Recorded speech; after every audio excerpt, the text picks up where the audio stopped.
السلام علیکم ورحمۃ اللہ وبرکاتہ۔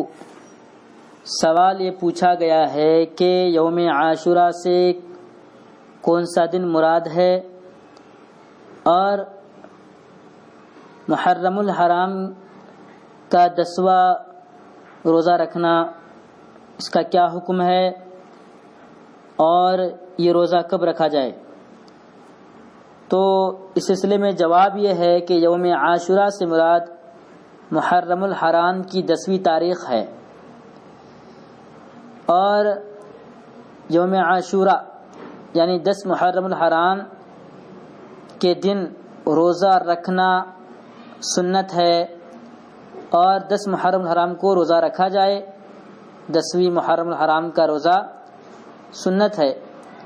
اللہ کے نبی صلی اللہ علیہ وسلم جب مکہ سے مدینہ آئے تو اللہ کے نبی صلی اللہ علیہ وسلم نے دیکھا کہ یہودی بھی 10 محرم الحرام کو روزہ رکھتے ہیں، تو اللہ کے نبی صلی اللہ علیہ وسلم نے اس بارے میں دریافت کیا یا ان سے بتایا گیا۔ اللہ کے نبی صلی اللہ علیہ وسلم کو معلوم ہوا کہ یہودی 10 محرم الحرام کو اس لیے روزہ رکھتے ہیں کہ اللہ تعالیٰ نے 10 محرم الحرام کو موسیٰ علیہ السلام اور ان کی قوم کو فرعون کے ظلم سے نجات دلائی تھی۔ تو اللہ کے نبی صلی اللہ علیہ وسلم نے فرمایا کہ اس بات کی ہم سب سے زیادہ مستحق ہیں،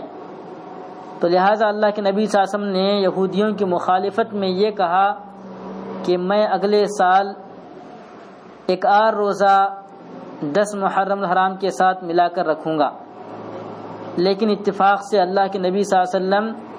اگلے سال محرم الحرام تک زندہ نہیں رہے، یعنی دنیا میں نہیں رہے، رخصت فرما گئے، دنیا سے انتقال کر گئے۔ تو صحابہ اکرام نے نبی اکرم صلی اللہ علیہ وسلم کی خواہش اور ان کے قول کے مطابق اگلے سال جو محرم آیا تو اس محرم میں انہوں نے 9 اور 10 محرم کو روزہ رکھا۔ چنانچہ جو شخص 9 محرم الحرام یا پھر 10 کے ساتھ ملا کر 11 محرم الحرام کو روزہ رکھ لے، یعنی کل 2 روزے رکھے، یا تو 9-10 کو رکھے یا 10-11 کو رکھ لے، تو اس کو جو ہے ایک روزہ جو زائد رکھ رہا ہے اللہ کے نبی صلی اللہ علیہ وسلم کی خواہش پر عمل کرنے کا ثواب اس کو ملے گا، اور ساتھ ہی ساتھ یہودیوں کی مخالفت کرنے کا بھی اس کو ثواب ملے گا۔ اور 10 محرم الحرام کے بارے میں حدیث یہ ہے کہ اللہ کے نزدیک رمضان مبارک کے روزوں کے بعد سب سے اہم جو روزہ ہے، جس کی اہمیت ہے اور جو سب سے بڑا روزہ ہے، وہ محرم الحرام یعنی 10 محرم الحرام کا روزہ ہے۔ لہٰذا اللہ تعالیٰ اس شخص کے ایک سال کے یعنی پچھلے ایک سال کے گناہوں کو معاف فرما دیتا ہے جو 10 محرم الحرام کو روزہ رکھتا ہے۔ تو لہٰذا 10 محرم الحرام کو روزہ رکھنے کی وجہ سے اللہ تعالیٰ پچھلے ایک سال کے گناہوں کو معاف فرماتے ہیں۔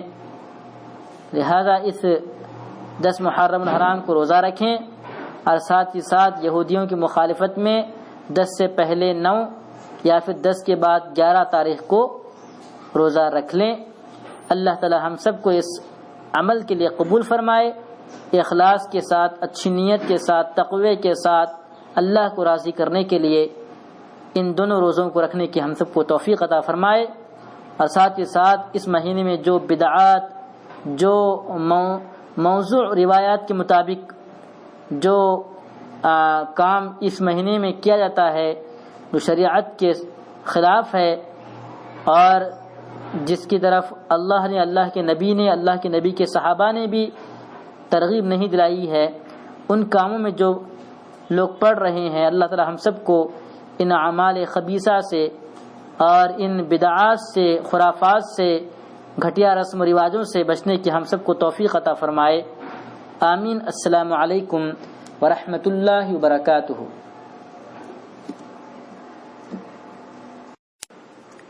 السلام